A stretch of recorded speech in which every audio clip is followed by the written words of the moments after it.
She'd traded her Navy SEAL uniform for a waitress apron, her rifle for a coffee pot.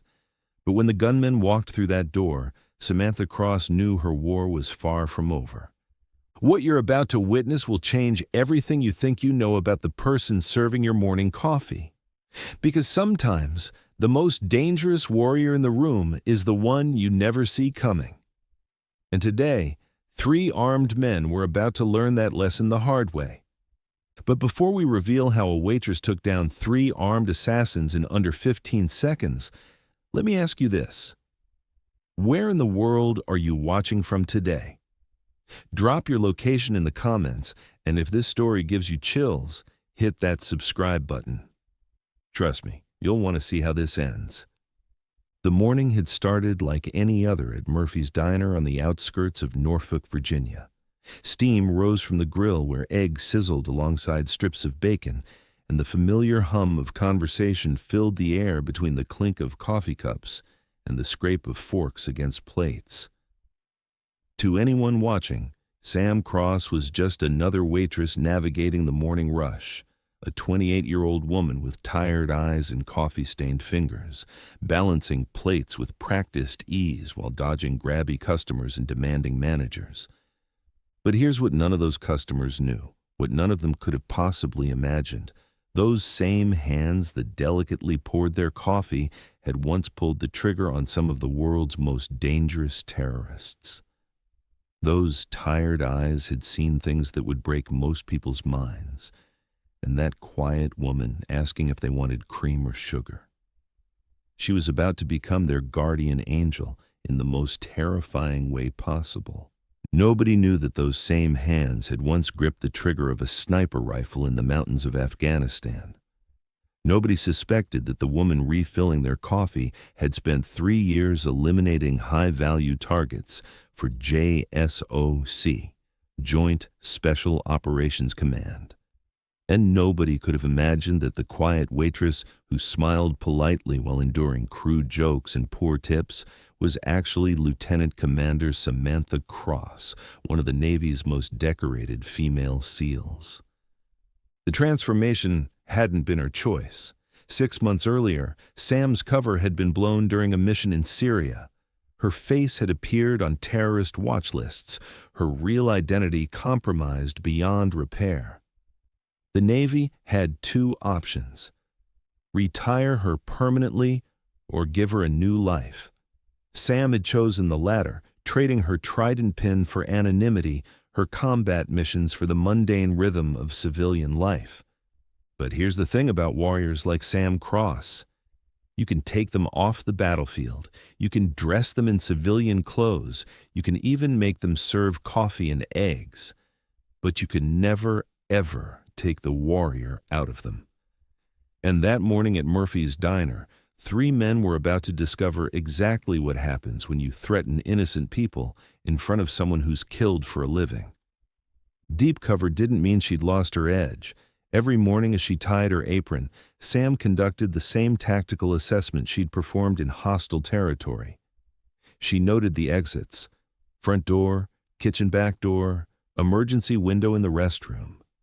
She cataloged potential weapons, kitchen knives, glass bottles, even the heavy coffee pot could serve as a blunt instrument. She observed the customers, watching for anything out of place, any behavior that didn't fit the pattern. On this particular Tuesday morning, Sam was serving table 6, a regular customer named Harold who came in every week for black coffee and wheat toast, when she noticed them. 3 men had entered together, but they weren't talking. They'd taken separate tables near different exits, their eyes constantly scanning the room rather than focusing on their menus. One kept checking his watch. Another had positioned himself where he could see both the kitchen and the main dining area. Sam's pulse quickened, but her face remained neutral. She'd seen this formation before, in Fallujah, in Kandahar, in a dozen other places where death wore civilian clothes and spoke in whispers. These men weren't here for breakfast, they were here for something much more sinister. Now, I want you to imagine being in that diner. You're Harold, reading your morning paper. You're Martha in the kitchen, flipping eggs. You have no idea that in the next 60 seconds, your quiet breakfast spot is about to become a war zone. And the only thing standing between you and certain death is a woman they all think is just the help. "More coffee, Harold?" she asked, her voice steady as she refilled his cup. But her eyes were tracking movement, calculating angles, preparing for what she hoped wouldn't come. The clock on the wall read 9:17 a.m. In exactly 3 minutes, everything would change forever. It was 9:17 a.m. when everything changed. The man by the window stood first, his hand moving inside his jacket. Sam caught the motion in her peripheral vision and felt every nerve in her body snap to attention. The second man rose from his corner booth, his movements too fluid, too purposeful. The third man, seated near the counter, reached under his table. Time seemed to slow as Sam's training kicked in. She'd been in this moment before, the breath before violence, the second when peace shattered into chaos. In that split second, she made a choice that would blow her carefully constructed cover forever. But here's what separates people like Sam Cross from the rest of us. When everyone else freezes, when everyone else panics, they act. "Gun!" she shouted, her voice cutting through the morning chatter like a blade. The first man's weapon cleared his jacket, a compact submachine gun that he swung toward the crowded dining room. But Sam was already moving. She hurled the coffee pot with deadly accuracy, the heavy ceramics striking him in the temple and sending him crashing into the window. Glass exploded outward as his body hit the frame, the weapon skittering across the floor. The second gunman was turning toward her, his rifle rising, when Sam vaulted over the counter with the fluid grace of someone who'd performed similar maneuvers under fire. She grabbed a butcher knife from the prep station and threw it in one smooth motion. The blade caught him in the shoulder, spinning him around and sending his weapon clattering into the corner. The third man had his pistol out now, swinging it toward the terrified customers who were diving under tables and scrambling for the exits. Sam didn't hesitate. She grabbed a cast-iron skillet from the stovetop and hurled it like a discus. The heavy pan caught him square in the chest, driving him backward into the wall where he crumpled, gasping for air. 15 seconds. That's all it took for a waitress to neutralize 3 armed men and save the lives of everyone in that diner. But this story is about to get even more incredible, because what Sam found in that first gunman's pocket would reveal that this wasn't just a random robbery. This was something much, much bigger. In less than 15 seconds, it was over. 3 armed men lay disabled across the diner, their weapons scattered, their threat neutralized by a waitress who moved like liquid death. The silence that followed was deafening. Customers peered out from behind overturned tables, their faces pale with shock. Harold, still clutching his coffee cup, stared at Sam with wide eyes. "Jesus Christ," he whispered. "What the hell are you?" Sam stood in the center of the chaos, her chest rising and falling as adrenaline coursed through her veins. Her apron was splattered with coffee and blood, her hands steady despite the violence she'd just unleashed. For a moment the mask slipped, and everyone in that diner saw what she really was. Not a waitress, but a weapon in human form. "Stay down," she commanded, her voice carrying the authority of someone accustomed to being obeyed. She moved to the first gunman, quickly securing his weapon and checking his pulse. Alive but unconscious. The second man was clutching his shoulder, blood seeping between his fingers as he moaned in pain. The third was conscious, but struggling to breathe after the impact to his chest. Sam's mind was already processing the scene, analyzing what had just happened. This hadn't been a random robbery. The coordination, the positioning, the weapons. This was a planned operation. But planned for what? And why here, at a small-town diner that served truckers and factory workers? The answer came when she checked the first gunman's pockets. Inside his jacket, she found a photograph, not of money or valuables, but of a man she recognized. Senator Robert Henley, chairman of the Senate Intelligence Committee and a vocal advocate for increased military spending. According to the schedule printed on the back of the photo, he was supposed to be making a campaign stop at Murphy's Diner in 20 minutes. This changes everything. What Sam thought was a robbery was actually an assassination attempt on a United States senator. And if she hadn't been there, if she hadn't recognized the threat, dozens of innocent people would have died along with their target. But the question that should terrify you is this: how many other sleeper cells are out there, waiting in quiet diners and coffee shops across America? Sam looked around the diner, her mind racing. In less than half an hour, a U.S. senator would walk through that door, completely unaware that 3 gunmen had been waiting to kill him. If she hadn't been here, if she hadn't recognized the threat, dozens of innocent people would have died along with their target. She pulled out her phone and dialed a number she'd memorized years ago but hoped never to use. It rang once before a familiar voice answered. "This is Commander Mitchell." "This is Lieutenant Commander Cross," Sam said, using her real rank for the first time in months. "I need immediate backup at Murphy's Diner on Route 15. 3 hostiles down, potential high-value target inbound." There was a pause on the other end. "Cross? I thought you were—" "Deep cover," Sam finished. "Cover's blown. How fast can you get here?" 15 minutes. "Make it 10. And Mitchell, warn Senator Henley. Tell him his breakfast meeting just got canceled." As she hung up, Sam became aware of the stares. Every person in the diner was looking at her with a mixture of awe and fear. These were people who'd known her for months as the quiet waitress who brought them coffee and took their orders. Now they were seeing something else entirely, someone who moved with lethal precision, who spoke in military code, who had just saved their lives without breaking a sweat. Harold was the first to speak. "All this time," he said, his voice barely above a whisper, "all this time you were—" And that's when the full weight of what had just happened hit everyone in that diner. For 6 months they'd been served coffee by one of America's deadliest warriors. For 6 months, a guardian angel had been watching over them without them even knowing it. "Just someone trying to live a normal life," Sam said. But even as she spoke the words, she knew they were no longer true. Normal was over. The moment she'd thrown that coffee pot, the moment she'd chosen to act instead of hiding, she'd stepped back into the world she'd tried to leave behind. The sound of sirens began to echo in the distance, growing louder by the second. Local police first, then federal agents, then military personnel who would whisk her away for debriefing and reassignment.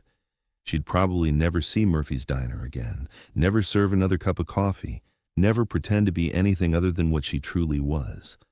But as she looked around at the faces of the people she'd saved, Harold with his wheat toast, Martha the cook who'd been kind to her from day one, even the obnoxious trucker who'd never learned to tip properly, Sam realized she didn't regret it.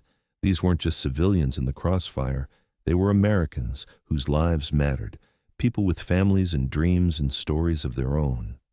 She'd traded her uniform for an apron, her rifle for a coffee pot.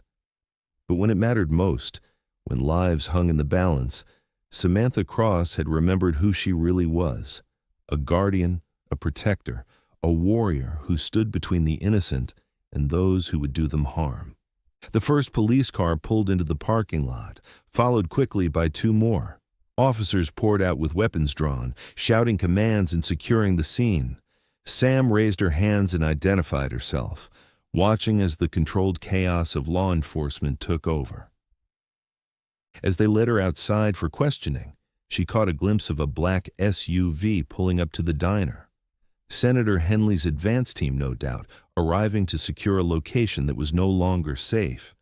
She'd done her job, even though it had cost her everything she'd tried to build. But here's what really gets me about this story. Sam Cross didn't have to act. She could have stayed hidden, could have let those gunmen carry out their plan, could have protected her cover and her new life. But that's not who she was. That's not who any of our real heroes are. When the moment comes, when innocent lives are on the line, they don't calculate the cost. They just act. Later, much later, after the debriefings and the paperwork and the inevitable reassignment to yet another classified program, Sam would think about Murphy's Diner. She'd remember Harold's shocked face, Martha's worried eyes, the way the morning light had streamed through the windows before it was shattered by violence. She'd traded her apron for a uniform once again, her coffee pot for whatever weapon they gave her next. But somewhere in Norfolk, Virginia, there was a small diner where people still talked about the waitress who'd saved their lives. They didn't know her real name, didn't understand the scope of her sacrifice, but they remembered her courage. And sometimes, late at night when the world felt too dangerous and the enemies too numerous, Sam Cross would remember that moment when she chose to act, when she chose to be the shield between evil and innocence, no matter the cost. Some people were born to serve coffee. Others were born to serve their country. Samantha Cross had discovered she could do both, but when forced to choose, there was never really a choice at all. The warrior in a waitress uniform had saved the day. And though her cover was blown and her quiet life was over, she'd proven something important. A true SEAL never really retires. They just find new ways to serve. The last thing Sam saw as they drove her away from Murphy's Diner was Harold, still sitting at table 6 with his black coffee and wheat toast, watching her go. He raised his cup in a small salute, a gesture of respect from a man who finally understood he'd been served by a hero all along. In the weeks that followed, Sam would receive a new identity, a new mission, and new battles to fight. But she'd always remember the diner where she learned that sometimes the greatest courage isn't found on a battlefield thousands of miles away. Sometimes it's found in a small-town restaurant where ordinary people do extraordinary things when called upon to act. She'd traded her Navy SEAL uniform for a waitress apron, her rifle for a coffee pot. But when the moment came, when lives were on the line, Samantha Cross had proven that once a guardian, always a guardian. The uniform might change, but the mission, to protect and serve, remained the same. And somewhere in Norfolk, Virginia, 3 would-be assassins sat in federal custody, wondering how their perfect plan had been destroyed by a woman they'd dismissed as just another waitress. They'd learned too late that appearances can be deceiving, and that sometimes the most dangerous person in the room is the one you never see coming. But this story isn't just about Sam Cross. It's about all the heroes walking among us, the veterans stocking shelves, the former police officers driving taxis, the retired firefighters delivering mail. People who've dedicated their lives to protecting others, who continue to serve even when no one's watching, even when no one knows who they really are. Think about that the next time you're at a coffee shop, a diner, or any ordinary place. Look around you. That quiet person in the corner, the one who keeps to themselves, who observes everything but says little. They might be someone who's done extraordinary things. They might be someone who would risk everything to protect you without you ever knowing it. The FBI investigation that followed revealed the assassination plot was part of a larger network, a domestic terrorist cell that had been planning attacks on government officials for months. Sam's quick thinking and decisive action hadn't just saved the people in that diner. She'd unraveled an entire conspiracy that could have destabilized the government. The 3 men she'd captured alive provided intelligence that led to the arrest of 12 other conspirators across 4 states. Computer files found in their safe houses revealed plans for attacks on federal buildings, military installations, and political rallies. All of it stopped because a waitress remembered how to be a warrior. Senator Henley would later say in a classified briefing that Sam Cross had single-handedly prevented what could have been the worst domestic terrorist attack since September 11th, but he would never know her name, never know her face, never know that his life had been saved by a woman who just wanted to serve coffee and live in peace. The official story released to the media was simple. An alert customer had noticed suspicious behavior and called police, who arrived just in time to prevent a robbery, No mention of Navy SEALs, no mention of assassination plots, no mention of the warrior who'd saved the day. Just another story of ordinary people being vigilant. But we know the truth. We know that heroes don't always wear capes or uniforms. Sometimes they wear aprons. Sometimes they pour your coffee with hands that have pulled triggers in defense of freedom. Sometimes they smile and ask if you want cream or sugar while their eyes scan for threats you'll never see coming. 3 weeks later, Sam Cross was reassigned to a classified unit operating in Eastern Europe. New name, new face through plastic surgery, new mission parameters. But the skills remained the same. Protect the innocent, eliminate threats, serve in silence. She would never again have the luxury of a normal life, but she'd made peace with that choice. Murphy's Diner was closed for 2 weeks for renovations. When it reopened, there was a small plaque near the cash register that read, "In memory of quiet courage." Most customers assumed it referred to a previous owner or longtime employee. They had no idea it was a tribute to the waitress who'd saved their lives. Martha, the cook, would sometimes pause while flipping eggs and look at the spot where Sam used to stand. She'd remember the shy smile, the careful way Sam had moved through the kitchen, the politeness even when customers were rude. But now she also remembered the deadly precision, the commanding voice, the way Sam had transformed from servant to savior in the span of a heartbeat. Harold still came in every Tuesday for black coffee and wheat toast, but now he looked at every server differently, with more respect, more awareness. He'd learned that you never really know who's taking care of you, who's watching over you, who might be willing to die to protect you. He left bigger tips now. It seemed like the least he could do. The beautiful thing about this story is that it's happening right now, all around us. Veterans are transitioning to civilian jobs, carrying their training and their vigilance into ordinary workplaces. They're not looking for recognition or praise. They're not trying to be heroes. They're just trying to build new lives while never forgetting their duty to protect others. From the comment section, I can see viewers from all over the world watching this story. Whether you're in New York or New Delhi, London or Lagos, the truth remains the same. The people who've sworn to protect and serve never really stop serving. They just find new ways to do it. Every morning when Sam woke up in her new safe house in Prague, she would still perform the same routine she'd learned at Murphy's Diner. Check the exits, catalog potential weapons, assess threats. The location had changed, the mission parameters had evolved, but the core programming remained the same. Stay alert, stay ready, protect the innocent. The psychiatrists at her debriefing had asked if she regretted blowing her cover, if she missed the simplicity of civilian life. Sam had thought about it for a long time before answering. "I miss the illusion of normal," she'd said, "but I could never regret choosing to act when lives were on the line. That's not who I am." They'd offered her a desk job, a quiet retirement with full benefits and a comfortable pension, but Sam had declined. "You can't take the fight out of a fighter," she'd told them. "You can only choose better fights. And protecting innocence would always be the best fight of all." If you're still watching this story, if you've made it this far, then you understand something important. Heroism isn't about superpowers or Hollywood drama. It's about ordinary people making extraordinary choices when the moment demands it. It's about being willing to sacrifice your own safety, your own comfort, your own anonymity to protect others. Right now, there are thousands of people like Sam Cross working regular jobs, living quiet lives, blending into the background.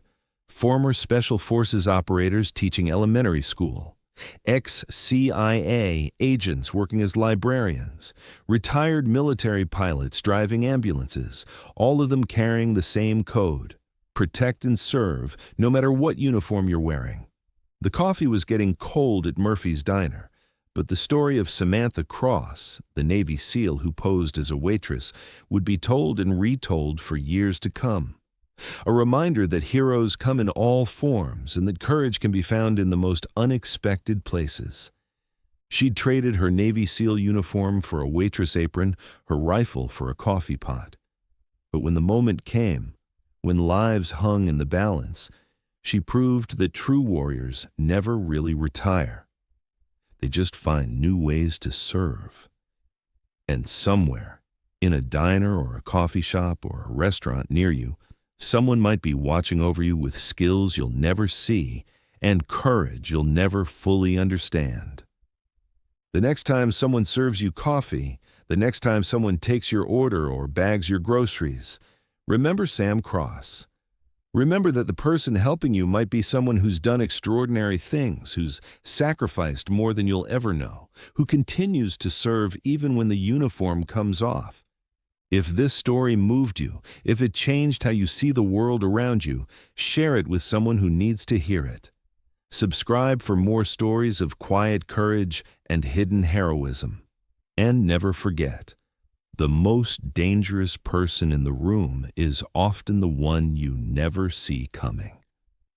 Sometimes that's terrifying. Sometimes it's the most beautiful thing in the world. Because heroes don't always announce themselves. Sometimes they just ask if you want cream or sugar.